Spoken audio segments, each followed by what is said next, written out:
Hamas ये word आप लोग पिछले 2 हफ्तों से लगातार सुनते चले आ रहे हैं, लेकिन इजरायली नागरिक पिछले 2 हफ्तों से लगातार धमाकों और सायरन की आवाज सुन रहे हैं।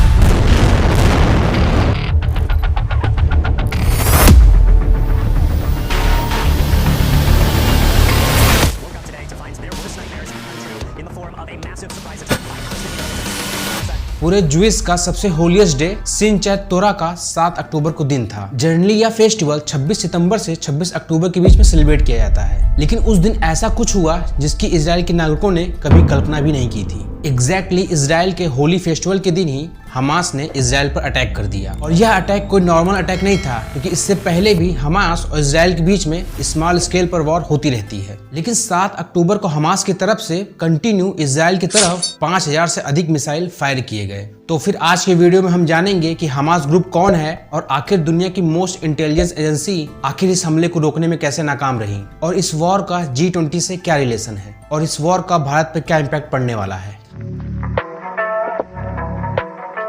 हरकत अल मुकावामा इस्लामिया, इसी को हम शॉर्ट फॉर्म में हमास के नाम से जानते हैं। फिलिस्तीनी मौलवी शेख अहमद यासीन ने हमास की स्थापना की। 1960 के दशक के दौरान यासीन वेस्ट बैंक और गाजा में धार्मिक प्रचार किया करते थे, लेकिन 1967 में इजराइल ने इन दोनों ही स्थान पर अटैक करके इसको अपने कंट्रोल में ले लिया, जिसके रिस्पॉन्स में 1987 में हमास का क्रिएशन किया जाता है। और इसी के 1 साल बाद 1988 में हमास ने अपना चार्टर पब्लिश किया, जिसमें इजराइल को एज अ कंट्री दुनिया के नक्शे से हटाना और वहां पर इस्लामिक रूल को लागू करना था। लेकिन 1997 में यूएसए के द्वारा हमास को एक टेरर ग्रुप घोषित कर दिया गया, और इसके बाद यूरोपीय यूनियन ने भी इसको टेरर ग्रुप घोषित कर दिया, जिसकी वजह से हमास को फंडिंग रेज करने में प्रॉब्लम शुरू हुई। लेकिन ईरान हमास को कंटिन्यू आर्थिक सहायता प्रदान करता चला आया है। एक रिपोर्ट के अकॉर्डिंग ईरान न केवल हमास को बल्कि PIJ और कुछ अन्य फिलिस्तीनी ग्रुप जिनको यूएसए की तरफ से बैन किया गया है, उन सभी को around per year $100 million add प्रदान करता है, जिससे ये सारे ही ग्रुप समय समय पर इजराइल पर अटैक करते रहते हैं। लेकिन आप में से कुछ लोगों ने भले ही रॉ का नाम नहीं सुना होगा,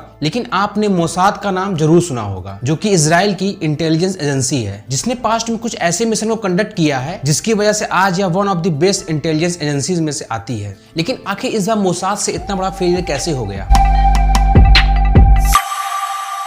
देखिए, जैसे इंडिया में रॉ ऑपरेट करती है, जो भी इंडिया के बाहर एंटी इंडिया एक्टिविटी करते हैं उनको कैच डाउन करती है, और डोमेस्टिक इंटेलिजेंस के लिए इंडिया में इंटेलिजेंस ब्यूरो यानी IB काम करती है। एग्जैक्टली इजराइल में out of the border Mossad और सिनबेट डोमेस्टिक इंटेलिजेंस के लिए काम करती है। $3 बिलियन का एनुअल बजट और 7000 से अधिक स्टाफ होने के बावजूद भी यह दोनों ही एजेंसीज इंफॉर्मेशन को गैदर करने में नाकाम रही, और इसके पीछे मेन रीजन था टेक्नोलॉजी। आमतौर पर टेक्नोलॉजी की हेल्प से इंटेलिजेंस एजेंसी किसी भी टेररिस्ट को आसानी से ट्रैक डाउन कर सकती हैं, लेकिन मोसाद की डिपेंडेंसी टेक्नोलॉजी पर कुछ ज्यादा ही है। फॉर एग्जांपल, मोबाइल फोन और लैंडलाइन को हैक करके एक दूसरे की कन्वर्सेशन सुनना, या फिर आपने कुछ साल पहले इंडिया में एक केस सुना होगा पेगासस ऐप को लेकर, जो कि एक स्पाइंग ऐप है जिसको इजराइल के द्वारा ही क्रिएट किया गया था, जिसको किसी भी पर्सन के मोबाइल में इंस्टॉल करके उस पर्सन की सारी ही एक्टिविटी को ट्रैक किया जा सकता है। लेकिन उस केस में क्या होगा जब आपका एनिमी सेल फोन या फिर मॉडर्न गैजेट या फिर सोशल मीडिया को यूज ही ना करता हो? और यही एग्जैक्टली अनुमान लगाया जा रहा है कि हमास के top leader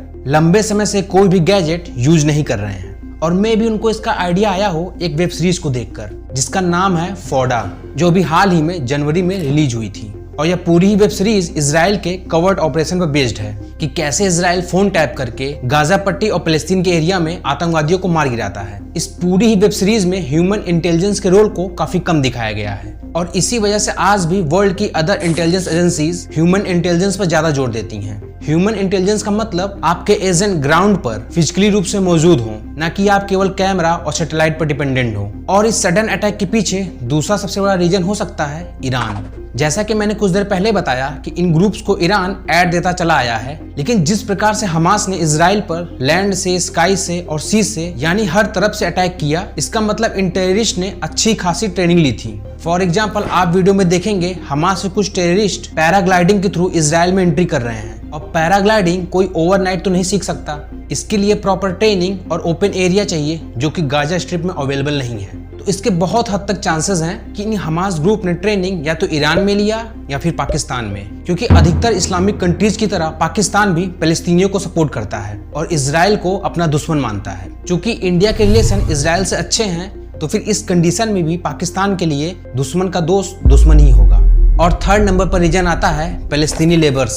actually recent year में 18,000 से अधिक फलस्तीनियों को इजराइल ने अपनी कंट्रीज में जॉब दिया है। मे बी हमास से कई group as a labour Israel के बॉर्डर में एंट्री कर गए हों। इन सारे ही रीजन से पूरे वर्ल्ड में मोसाद पर क्वेश्चन खड़े हो रहे हैं। और ऐसा भी नहीं है कि मोसाद फर्स्ट टाइम फेल हो रही है, बल्कि आज से ठीक 50 साल पहले 1973 में योम किपोर फेस्टिवल के दौरान अरब कंट्रीज ने इजराइल पर ऐसे ही सडन अटैक कर दिया था। तब इसके रिस्पांस में इजराइल ने ऑपरेशन स्वॉर्ड को कंडक्ट किया था। और मैंने ये जितने ही एजम्पशन बताए वो सारे ही फॉल्स हो सकते हैं, क्योंकि कुछ रिपोर्ट्स ये भी कहती हैं कि मोसाद को पहले से ही पता था कि उन पर हाई स्केल पर अटैक हो सकता है, लेकिन उन्होंने इसको रोकने की कोशिश बिल्कुल भी नहीं की। क्योंकि जब आप इजराइल के मैप को देखेंगे तो इजराइल का area year by year increase होता चला आया है। 1948 में कुछ ऐसा दिखता था जो 2023 में कुछ ऐसा दिखता है। नाउ अब हमास ने फर्स्ट अटैक कर दिया तो अब इजराइल के पास एक रीजन है वापस से कई गुना ज्यादा इंपैक्ट पहुंचाने का।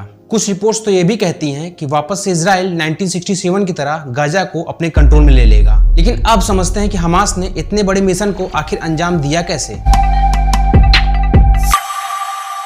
वैसे तो हमास ने 3 तरफ से इजराइल पर अटैक किया, लेकिन सबसे ज्यादा नुकसान इजराइल को म्यूजिक कंसर्ट के दौरान हुआ। एक्चुअली इस अटैक से एक दिन पहले 6 अक्टूबर को सुपरनोवा सुक्कोट गैदरिंग में ट्रांस म्यूजिक फेस्टिवल ऑर्गेनाइज किया गया था, जो कि 7 अक्टूबर की अगली सुबह तक चलने वाला था। और इसी म्यूजिक फेस्टिवल के दौरान सुबह 7 बजे लगातार सायरन बजने लगते हैं।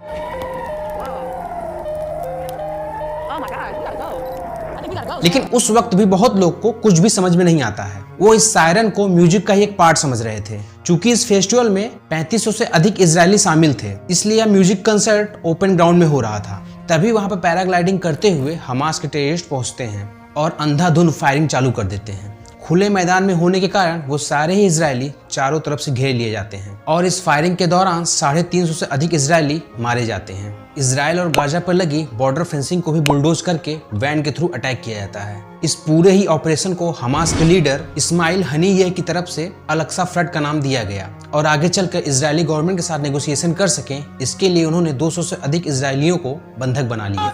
Releasing video of 21-year-old French-Israeli citizen Mia Shem. Her family giving us permission to show these images. She was kidnapped with many others from the music festival.